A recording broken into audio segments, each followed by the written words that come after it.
आपल्या सर्वांच्या अंगामध्ये मनामध्ये एक जोश निर्माण होईल अशा प्रकारची एक छोटीशी कविता आणि मी सादर करतो। अर्थात ही जी कविता आहे हे आपण सगळ्यांनी मिळून या ठिकाणी सादर करण्याचा विषय आहे। त्यामुळे जेव्हा मी म्हणेल अभिमानाने करू गर्जना तेव्हा आपण सगळ्यांनी जय जय भारत माता असं म्हणायचंय, म्हणजे आपल्या सगळ्यांच्या मनामध्ये राष्ट्रभक्तीचं स्फुल्लिंग चेतविण्याचा हा उद्देश यशस्वी होईल। स्वातंत्र्य मिळालं, स्वातंत्र्यासाठी अनेक जण छातीवर अनेकांनी गोळ्या झेलल्या, अनेक जण हसत हसत फासावर गेले, हातामध्ये भगवद्गीता घेऊन अनेक जण फासावर गेले।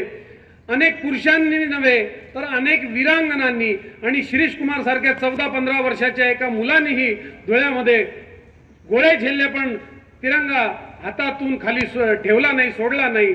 अशा अनेकांचं बलिदान या रक्तसिंचनातून हे स्वातंत्र्य मिळालेलं आहे। आता स्वातंत्र्य मिळालं, मग आता आपण काय करायचंय? आता काय आपली रोजची लढाई नाही, लढाई आहे पण ती वेगळ्या प्रकारची आहे। मग ती लढाई आपण कशा प्रकारे लढलं पाहिजे याचं वर्णन थोडक्यामध्ये या ठिकाणी करण्याचा प्रयत्न केला आहे।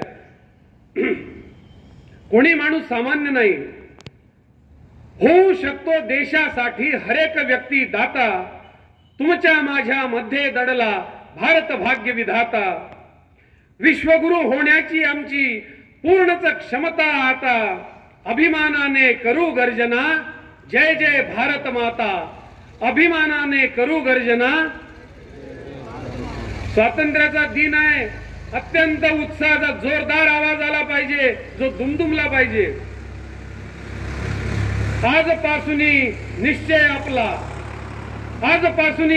आपला प्रसन्न राखू परिसर, घेऊ सामील करून यामध्ये जवळपासचे हर घर। स्वच्छ परिसर हाच खरोखर आरोग्याचा दाता, अभिमानाने करू गर्जना। समर्थ भारत सशक्त भारत ध्येयच आता ठरले, योग साधना ध्यान धारणा पक्के ध्यानी धरले। उपासना शक्तीची करणे बळकट करणे हाता, अभिमानाने करू गर्जना। बलिदानी जे क्रांतिकारक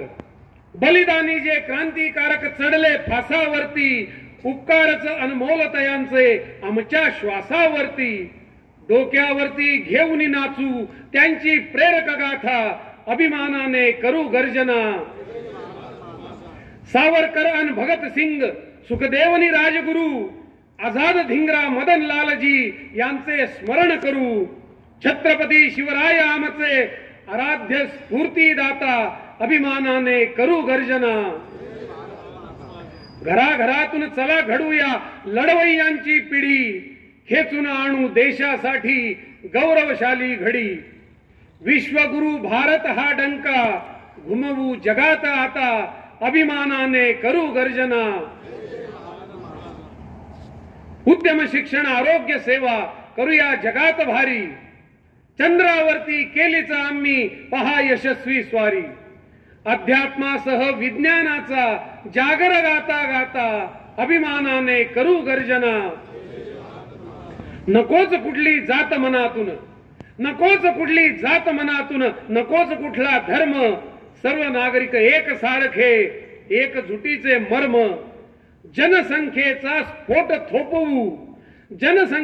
स्फोट थोपवू डोळे उघडून आता, अभिमानाने करू गर्जना। भारत मातेच्या चरणाला आणि शेवटच्या कडव्यामध्ये आपल्या भारत मातेचं महात्म्य 4 ओळीत सांगण्याचा प्रयत्न केलाय।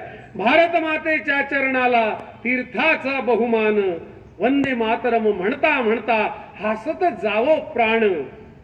जन्म ही पुढचा याच भूमीवर देवो आम्हा विधाता, अभिमानाने करू गर्जना। धन्यवाद। भारत माता की। भारत जमीन का टुकड़ा नहीं है, भारत जमीन का टुकड़ा नहीं है, ये जीता जागता राष्ट्र पुरुष है। कश्मीर इसका किरीट है, हिमाचल इसका मस्तक है, दिल्ली इसका दिल है। पंजाब और बंगाल इसकी तो विशाल भुजाएं है, पूर्वी और पश्चिमी घाट इसकी तो जंघाएं है, कन्याकुमारी इसके चरण है और विशाल महासागर भारत माता के चरण पखारता है। यह संतों की भूमि है, यह संतों की भूमि है, यह महंतों की भूमि है, यह वंदन की भूमि, यह अभिनंदन की भूमि, यह अर्पण की भूमि, यह तर्पण की भूमि। यहाँ का कंकर कंकर शंकर है, बिंदु बिंदु गंगाजल है। हम जिएंगे तो इसके लिए, हम मरेंगे तो इसके लिए। मरने के बाद यदि हमारी हड्डियां गंगा जल में प्रवाहित कर दी जाए और कान लगाकर सुन लिया जाए तो उन अस्थियों में से भी आवाज गूंज उठेगी, भारत माता की जय, भारत माता की जय, भारत माता की जय।